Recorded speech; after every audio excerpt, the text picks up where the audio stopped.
कुछ कहानियां ऐसी होती हैं जो अपने पीछे सवाल छोड़ जाती हैं। ये कहानी किसी भूत की नहीं है, न ही किसी चुड़ैल की।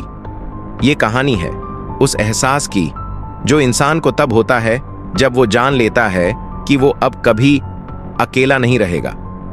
मैं ये कहानी इसलिए सुना रहा हूं क्योंकि आज तक मुझे नहीं पता जो मेरे साथ हुआ वो इमेजिनेशन था या सच। The room that was always locked.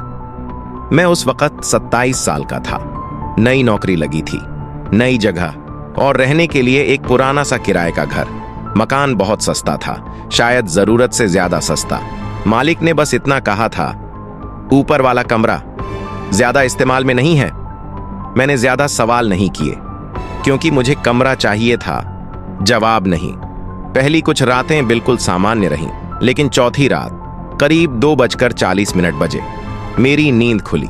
किसी आवाज से नहीं, किसी सपने से भी नहीं, बस एक अजीब एहसास से, जैसे कोई बहुत देर से मुझे देख रहा हो। कमरा अंधेरा था, पंखा चल रहा था, सब कुछ वैसा ही था, फिर भी कुछ सही नहीं लग रहा था। मैंने करवट बदली और उसी पल मुझे लगा जैसे छत से कुछ हिलकर रुका हो।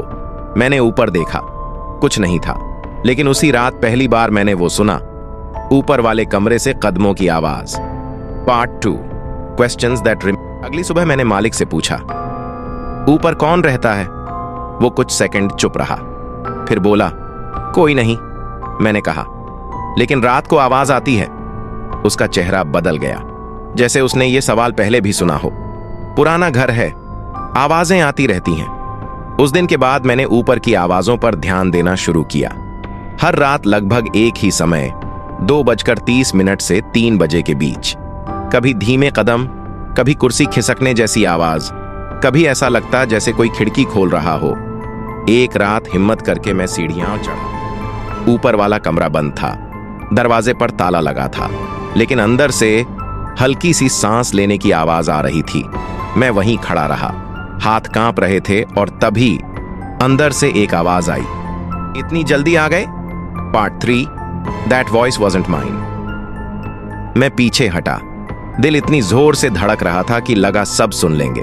मैंने मालिक को फोन किया, उसने फोन नहीं उठाया। उस रात मैं नीचे वाले कमरे में लाइट जलाकर बैठा रहा। सुबह होते ही मैं पड़ोस में गया और एक बूढ़े आदमी से पूछा, इस घर के बारे में कुछ जानते हैं? उसने मेरी तरफ देखा और बिना सवाल सुने बोला, ऊपर वाला कमरा? मैं चौंक गया। उसने कहा, वहां जो रहता था वो कभी गया ही नहीं। मैंने पूछा, कौन? उसने जवाब नहीं दिया, बस बोला, अगर आवाज सुनो तो जवाब मत देना। जब मुझे अपना ही नाम सुनाई दिया, उस रात मैंने तय कर लिया, जो भी है सामना करूंगा। 2:47 AM कदमों की आवाज शुरू हुई। मैं सीढ़ियां चढ़ा, दिल जोर जोर से धड़क रहा था। मैं दरवाजे के सामने खड़ा था, ताला अब भी लगा था। फिर अंदर से धीमी आवाज आई, तू मुझे भूल गया था। ये आवाज अब बिल्कुल साफ थी और सबसे डरावनी बात, उसने मेरा नाम लिया। मैंने दरवाजा नहीं खोला, मैं भाग गया। उस रात के बाद मेरे सपने बदल गए। हर सपने में वही कमरा, वही अंधेरा और एक सवाल, अगर मैं बाहर आ गया तो क्या तू अंदर जाएगा? Part 5, the truth no one told. कुछ दिन बाद मालिक मिला, मैंने सब बता दिया। वो बैठ गया और बोला, 20 साल पहले उस कमरे में मेरा छोटा भाई रहता था। एक रात उसने कहा, कोई उसे देख रहा है। एक हफ्ते बाद उसने दरवाजा अंदर से बंद किया और फिर कभी बाहर नहीं आया। पुलिस आई, ताला तोड़ा गया, अंदर कोई नहीं था, बस दीवार पर एक लाइन लिखी थी, अब मेरी बारी नहीं।